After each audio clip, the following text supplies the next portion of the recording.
Today on Locked On Rockies. Well, that matchup, Chris Sale against the Colorado Rockies, arguably one of the toughest ones for the Rockies throughout the entire season. But on the flip side, I like the fact that we saw young guys having to go up against the best and learning lessons the hard way.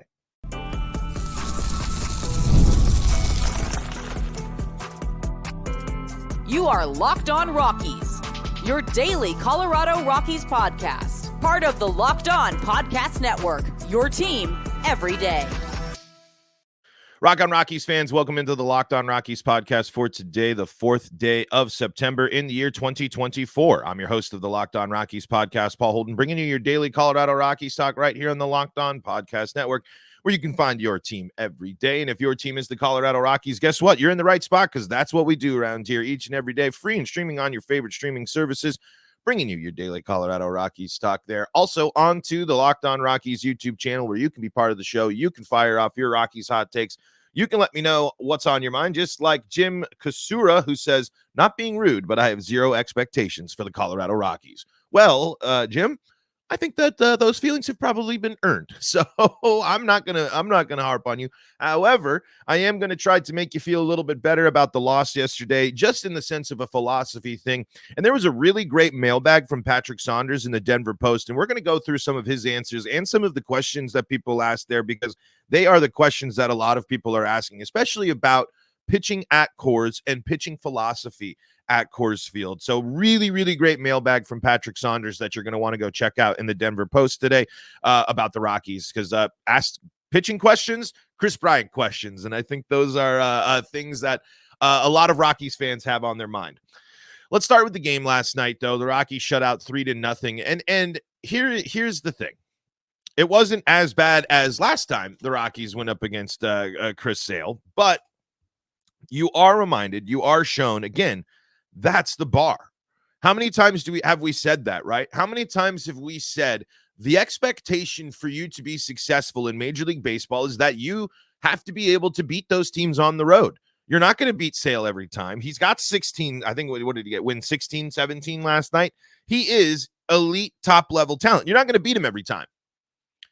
But you have to, to be the best teams, to be a World Series champion, to be the best version of yourself, you have to be able to beat Chris Sale. You have to be able to beat and take down that elite talent. You have to not look outmatched and out-challenged. And how do you get to that level? Well, you have to go through it. I like and enjoy the fact that last night the Rockies had a lot of young guys in the lineup. I like the fact that in the bottom half of the lineup, especially, and you had names in there that needed to that have had struggles and in at certain points in their limited appearances to go up there. And Hunter Goodman comes up and ends up with 2 hits on the day.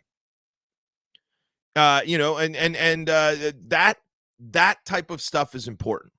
Ezequiel Tovar getting a base knock. Brendan Rodgers is looking more locked in. I know we're talking young guys, but I like seeing the fact that Hunter Goodman, Drew Romo, Aaron Schunk, Jordan Beck, Tolia, Doyle, Tovar, all in the lineup having to go up against Sale.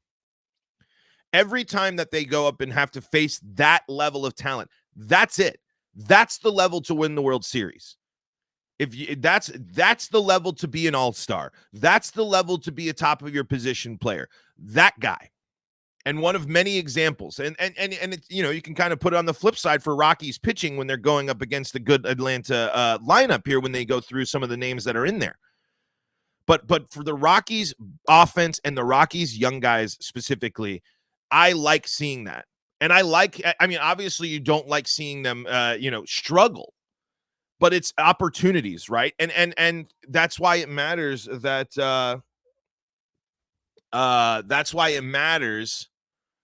that Tovar gets a base knock and Brenton Doyle draws a walk, that these guys have gone up against talent now for a bit, have made adjustments and can get on base, be successful in certain at bats. And obviously, some of that stuff I can't remember exactly when those hits and things happened. So in the game, it was on and off for me last night. But my point is, even though it's probably going to end up in losses, even though it's going to be more difficult to watch, It's going to end up in strikeouts. It's going to end up in frustration things. I like that the Rockies young guys are the one benefit of the Rockies going through this gauntlet of a schedule to finish the season. It's a small microscopic type view of this is what the end of the season baseball is like. This is what it's like when people are playing, when you're playing teams that have been fully warmed up for the season. Players are in their groove. Players have been, it's not the beginning of the season. It's not, this is an opportunity for every team. The Rockies are at play throughout the rest of the way are thinking playoff opportunity in their head, or at least what is the path to the playoffs if there is one still. So now the Rockies kind of get that little bit of hey, these games do. I mean, for the Rockies in the grand scheme of things, not so much. But for the other teams, it matters. So you have to be able, if you don't want to be embarrassed, if you don't want to be blown away, if you don't want to look, completely outmatched, you have to go up against a top-level talent, perform, and get the job done. And the Rockies, once again, missed opportunities in that game last night. 6 hits on the day. An error did cost them early runs in that game there with that bad flip from Tolia to Kyle Freeland. The Rockies haven't gotten out of their own way either. These are the Criswell 3 walks, Lawrence 2 walks. I mean, it's still far from perfect. I mean, obviously they got blanked. But again, we have now seen against these good teams, the Rockies are creating opportunities, but the good teams cash in. The good players cash in. The great players are a threat to cash in all the time. The great teams are a threat to dominate. The Rockies have to get to that level. And I think to get to that level, you have to go through these types of experiences. Big picture, hopefully zoomed out, from now, and we're talking about winning baseball one day. I hope we hear from Rockies young guys say, yeah, going through the tough slog of the morning season, or not the morning season, sorry, of the losing seasons, and going through late, especially, in my rookie season or my second season when we had to play a month straight against playoff teams at the end of the season. That teaches you, that sets the Rockies can see the expectations. Teams, there is not a single team the Rockies play the rest of the way that can afford to lose a series to the Rockies at this point in the season. Just can't do it. So now the Rockies young guys are going to have to bring their best, because we're going to continue to see lineups with young guys. We're going to see the Rockies continue to give opportunities to these young guys. And that's what we should be seeing. Absolutely. Had to, I when I look at the lineup and stuff, you still see Cave and such in there. Chuck comes in as a pinch hitter late. So really, when you're looking at it, it's 3 veterans to, I think, you had six young guys in there, because it was Cave, it was Stallings, it was Rogers, and then 2 guys. The rest of the lineup is less than 2 years of MLB experience right now. But that's okay. That's what this should be, man. These are moments and these are chances and these are opportunities for all of the Rockies young guys to get that taste. And I think hopefully, if it can kind of pan out in similar ways, it's not going to pan out exactly like it. But I think Brenton Doyle's a great example to look here. Terrible on offense last year, but given a lot of opportunities, shown some flashes, shown some things that we're interested in, and then came in to his second season knowing he's the starter, understanding his role more as and what he does and where he's at with the Rockies organization. And then we saw that the steps forward. We saw the growth. And you can't sit there and say that Brenton Doyle didn't build confidence and didn't start forming things and start making adjustments due to his extended time playing in the majors the season before against good teams. And against bad teams too. Any experience matters for these young guys. But but that's really I'm not surprised the Rockies got shut out against the Braves yesterday. No, I'm not surprised that Chris Sale had 9 strikeouts yesterday. None of that is all that surprising. No, I'm not surprised that the Rockies lost another game on the road. I'm not surprised by any of that. But I am encouraged by the fact that the young guys are being presented opportunities and challenges to go up against that level of talent And I think that really matters. I think that helps with development, especially mentally. I mean, now those guys, they've said they faced Chris Sale. They had these results. I mean, Goodman can sit there and say, hey, I just got called up and I got 2 hits off of, arguably a Cy Young contender. That stuff matters. Confidence matters. And I really like that the Rockies are challenging the young guys here throughout the rest of the season and should continue to do so. Hey, let's take a look at some of the things that were in Patrick Saunders' mailbag here, because one of them, I think, some of them talks about pitching and pitching philosophy that I think is really interesting. And of course, there's Chris Bryant talking there as well. Let's dive into that and more coming up next on today's episode of Locked On Rockies. Before we do that, though, got to tell you about the folks that help make this show possible, and that includes eBay Motors. eBay Motors, passion, drive, and patience, the formula for winning championships, is also what keeps your ride or die alive. eBay Motors has everything you need to maintain your vehicle and level it up to peak performance. Superchargers, roof racks, exhaust kits, LED headlights, and more. Whether you're into speed, power, or style, eBay Motors has you covered. With over 122 million parts for your number one ride or die, you'll always find exactly what you're looking for. And with eBay Guaranteed Fit, your part is guaranteed to fit your ride every time or your money back, because with eBay Motors, you're burning rubber, not cash. With all the parts you need at the prices you want, it's easy to make your car the MVP and bring home huge wins. Keep your ride or die alive at ebaymotors.com.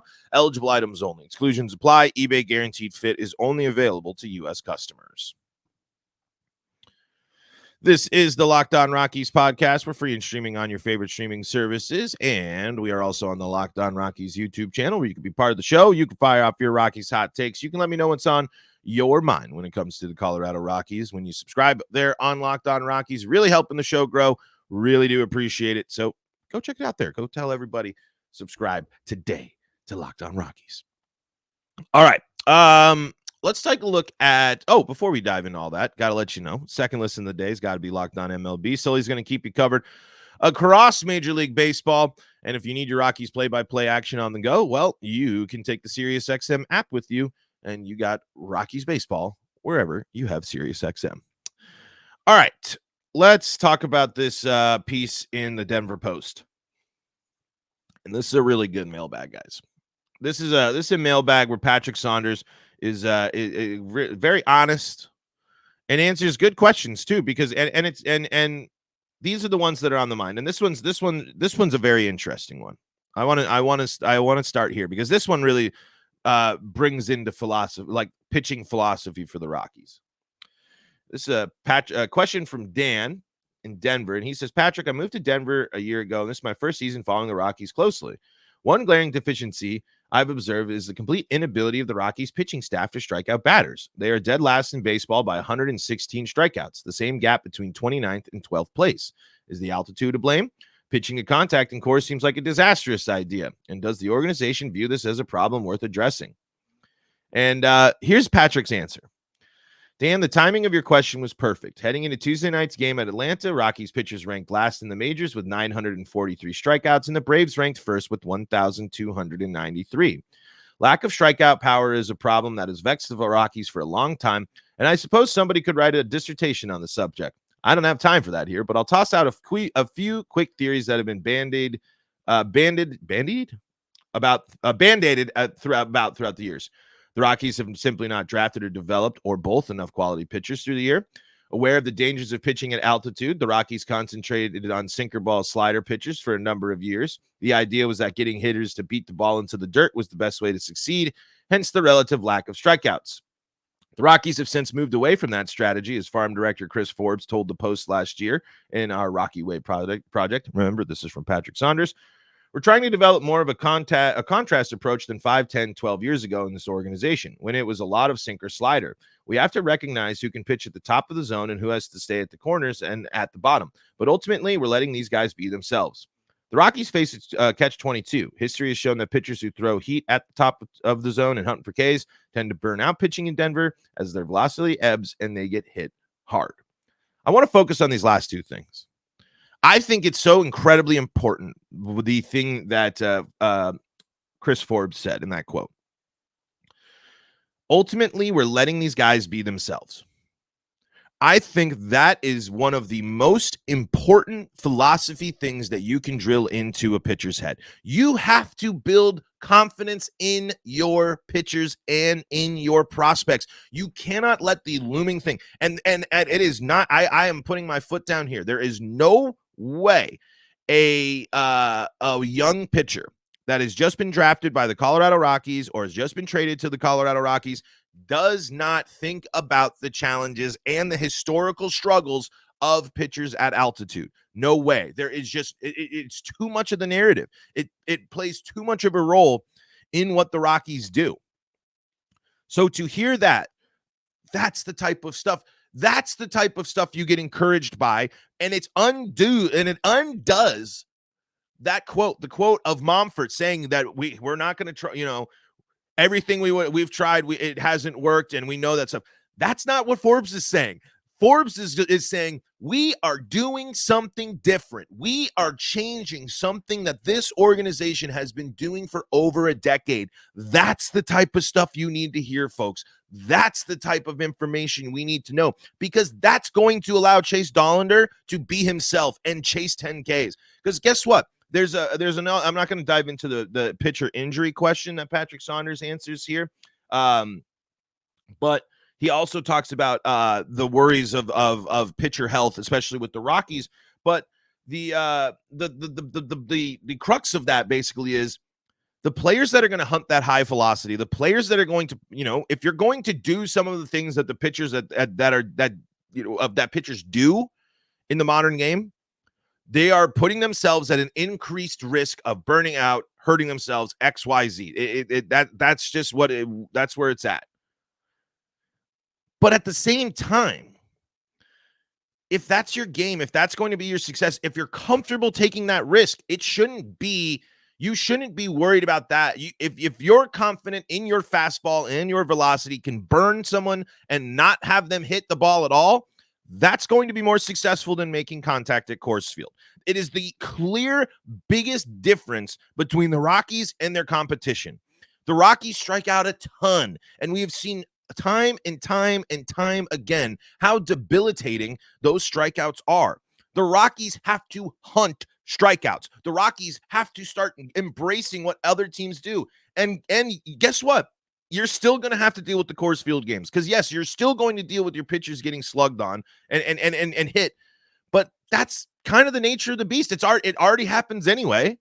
It's already been the philosophy when you've been preaching and teaching, hey, throw it so the guys can hit it, is not the right move. It plain and simple, especially not in the modern game of baseball when teams can be so effective and know, hey, we're playing the Rockies, we're going to see a lot of sinkers and sliders. If you allow the pitchers to be themselves, if you allow them to use the confidence they've been building throughout their entire time getting ready for the majors, that's going to help them be more confident in taking on Coors Field. And if you're worried about them burning out, shorter contracts then. I mean, right? It's like shorter committed times, 3-year deals. And I mean, the Rockies might have to be a team where you see more rotation turnover if you're worried about burning them out. But every single team is worried about pitchers burning out right now. There's not a single team out here that isn't worried about the increased injuries to pitchers and Tommy John and what the crazy velocities and arm snaps and all the wild stuff that your body shouldn't be doing to throw a baseball. The Rockies aren't alone there. So if worrying about burning out too much at Coors is the problem, then you're going to have to add depth. It's another situation in which the Rockies could create a creative solution, but instead have embraced something and committed to it for over a decade that was flawed. It's so refreshing to hear that. It's so refreshing to hear a member of the Rockies organization talk about doing something differently. Talk about bringing a new approach, talking about building confidence in these guys, talking about doing something differently with pitching. I love that. Let the pitchers be themselves and use their strengths, understand what they are successful with, what works, what doesn't. That's encouraging, because it's so painfully obvious that the Rockies need to do both more striking out as pitchers and striking out less as offense. The strikeout is such an effective weapon. If the Rockies weren't dead last in strikeouts, they wouldn't blow so many leads in the ninth. If the Rockies weren't dead last in strikeouts, they would not have blown so many leads. If the Rockies were not dead last in strikeouts, they would have not been blown out as many times as they have been blown out. Why? Because they have the opposition isn't hitting the ball. I mean, it's a simple thing to say, but it does just go to show you that the idea that the Rockies couldn't get people to get strikeouts or didn't want people to hunt strikeouts, it proves to be a flawed concept. So I'm really just excited to hear excited to hear that. That shows something different. It really does seem like at the minor league level, at least, the Rockies have been embracing some different stuff. We'll see if that happens at the top. I want to talk about Patrick's answer about Bud Black here, as well as Chris Bryant in this mailbag here, because they're both good insights here onto just two, I think, topics that are on a lot of Rockies fans' minds. So let's do that coming up here in segment number 3. Before we do that, though, got to tell you about the folks that help make this show possible, and that includes PrizePicks. PrizePicks is America's #1 daily fantasy sports app with over 5 million active members. It's the easiest and most exciting way to play daily fantasy sports. Unlike other apps on PrizePicks, it's just you against the numbers. What does that mean? That means no one's going to take that player that you got your eyes on, that you're confident is going to have a big game, or that you know is going to have a big opportunity, like, Chris Sale on the strikeouts when going against the Rockies last night, for example. All you do is pick more or less on 2 to 6 player stat projections and watch the winnings roll in. Base hits, stolen bases, walks, strikeouts. You can see all the stat projections for yourself and make a choice for yourself at PrizePicks and put your sports knowledge to the test. PrizePicks is the only real money daily fantasy platform with an insurance policy so that your lineup stays in play even if one of your players gets injured. If your player leaves in the first half and doesn't return, PrizePicks, your picks are still live. PrizePicks puts their members first, so all withdrawals are fast, safe, and secure. When the pick hits, you can get your money as quick as 15 minutes. Download the PrizePicks app today and use code LOCKEDONMLB and get $50 instantly when you play $5. That's code LOCKEDONMLB on PrizePicks to get $50 instantly when you play $5. You don't even need to win to receive the $50 bonus. It's guaranteed. PrizePicks, run your game. We are also brought to you by our friends at Gametime. Gametime's got you covered all season long. And I just mean that for every season. Baseball season, football season, basketball season, concert season, comedy season, summer season, winter season, fall season. If there are tickets for big time events, Gametime's got you covered, and they got great deals to boot. Gametime has a new feature called Gametime Picks that makes getting tickets for your favorite live events even easier. Gametime Picks filters out the fluff to show you only incredible deals on great seats so you don't have to waste time searching through thousands of tickets. I love Gametime. It's really easy. It's super simple to use. The app makes it so easy to find great deals on seats, and when you toggle in that all-in pricing, you are going to know exactly what you're paying up front. No issues there. It's a really great feature there, as well as the view from your seat, so you know exactly where you're going to sit, so you know exactly what you are paying for. Take the guesswork out of buying tickets with Gametime. Download the Gametime app, create an account, and use code LOCKEDONMLB for $20 off your first purchase. Terms apply. Again, create an account and redeem code LOCKEDONMLB for $20 off. Download Gametime today. What time is it? Gametime. This is the Locked On Rockies podcast for free and streaming on your favorite streaming services, bringing you your daily Colorado Rockies talk right here on the Locked On Podcast Network, where you can find your team every day. Hey, for your second listen, make sure you're checking out Locked On MLB. Sully's got you covered with all things baseball. And Sirius XM, they got you covered for all your Rockies play-by-play, all your baseball play-by-play throughout the season. Still reading from Patrick Saunders' Rockies mailbag, Colorado Rockies mailbag. Why do pitchers rank last in strikeouts? Will Rocks cut Chris Bryant loose? Let's start with the Chris Bryant question here. That is an interesting one here. As Marshall from Parker asked, what is the best case scenario for Chris Bryant and what the Rockies might do? And the best case scenario, says Saunders, is Bryant works hard to strengthen his back during the offseason. I'm told he does not need surgery, but you never know, and becomes a decent designated hitter. There's no place for Bryant on the field because the Rockies have younger players who are much better fielders in the outfield and first base. If Bryant ever gets healthy enough to play a full season, I could see him hitting 275 with 15 to 20 homers. Considering that the Rockies still owe Bryant $107 million through 2028, it's been a disastrous free agent signing. Would the Rockies simply eat all of that money and cut Bryant loose? I've been told they are not contemplating that right now, but if it does happen down the road, I would not be shocked.